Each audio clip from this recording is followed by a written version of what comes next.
Hi, I built Sanctuary. So Sanctuary is a programmable saving circle on stacks. So here's the problem.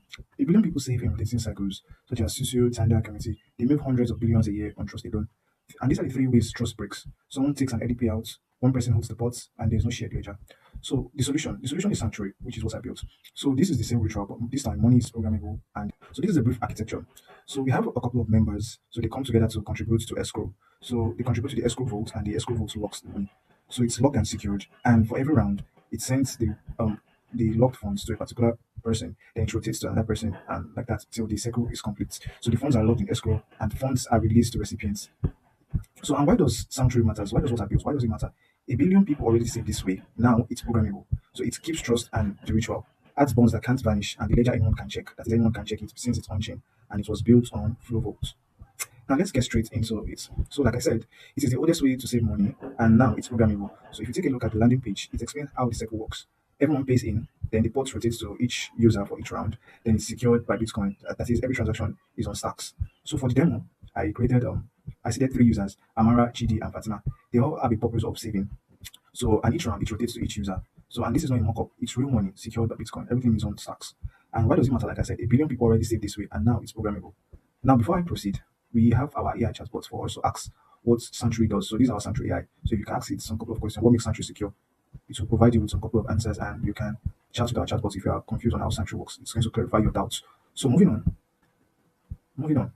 So like I said, these are the three users that were seated in the database. So currently the escrow vote is zero because this set of transaction is complete. So let me briefly explain to you how the whole process works. So these three users came together to make a saving circle. So for round one, Fatima is going to be the recipient, then Amara and Chidi will contribute to Fatima. So after the first round, Fatima and Amara contributes and Chidi receives the round, that is 2 USDC. Then Amara and Chidi contributes, then Fatima receives the rounds. So each round, each user receive the collected amount. The contribution, Chidi and Amara, they contributed 1 USDC each. So and the receiver was the payout was for Amara, so she received 2 USDC as payout. You can confirm that on chain.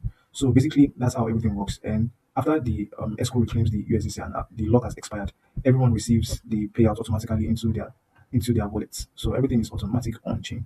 So now let's get to the real deal. For any user who wants to use Sanctuary and wants to start a circle, for instance, I as a user want to start a circle with a friend, like just a friend alone. So I'll create the circle name. Let me create the second name as well. Probably as dev first. So number of members. Basically, I recommend three members for a start so that the pot goes round properly. But now I'm going to just use two members.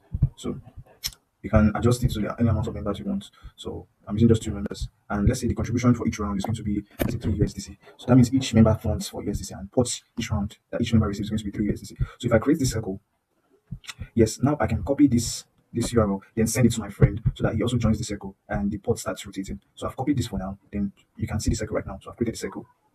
So now there are two seats open because they're just two members, my friend and I. So I personally would love to join this seat. So what's my name? And what exactly am I saving for? Dev first, let's say dev first vacation. Vacation. So now, okay, let me connect my wallet. So it's going to ask me for my wallet. Okay, so it's connected to my wallet. So then I'll join and I'll fund it with 4 USDCX.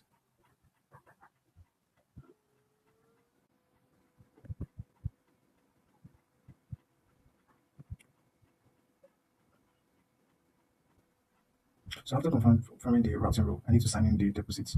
So I've confirmed it.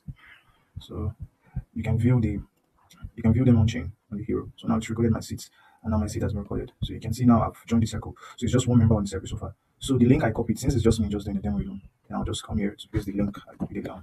Then join. So yeah, it's has one seat left. So I have to join with my second account. So I need to disconnect this. So admin I sent it to my friend. He's just going to join automatically with his own account.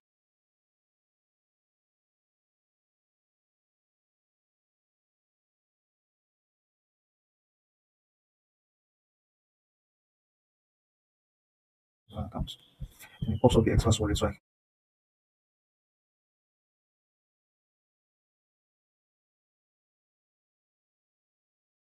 so my seat has been recorded, so it has created the circle. So the first round begins. So right now, Farah is depositing the first round to Fadla. So you can see the on-chain ledger. It's like everyone can view the on-chain ledger. So this member joins, then this other member joins. So the circle has been formed. So the amount locked at each row was just 2 USDC. So it's lucky you can view the amount. in the school vault. So it's for round one. It's completing the transaction.